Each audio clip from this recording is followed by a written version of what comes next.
Top news. கலைந்தது MGR அம்மா தீபா பேரவை, தொடங்கியது ஓபிஎஸ் பேரவை. திருச்சி அருகே தீபா ஆதரவாளர்கள் 1000க்கும் மேற்பட்டோர் தீபா பேரவையை கலைத்துவிட்டு ஓ பன்னீர்செல்வம் பேரவையை தொடங்கினர்.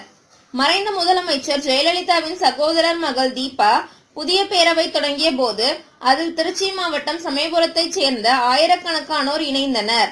இந்நிலையில் தீபா பேரவையை கலைத்துவிட்டு ஓ பன்னீர்செல்வம் பேரவையை தொடங்கியுள்ளதாக அவர்கள் தெரிவித்துள்ளனர்.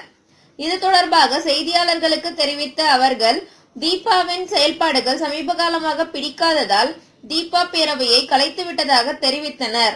மேலும் முன்னாள் அமைச்சர் பூனாட்சி தலைமையில் 1000 பேர் நாளை முன்னாள் முதலமைச்சர் ஓ பன்னீர்செல்வத்தை சந்தித்து அவரது அணியில் இணைய உள்ளதாகவும் தெரிவித்துள்ளனர்.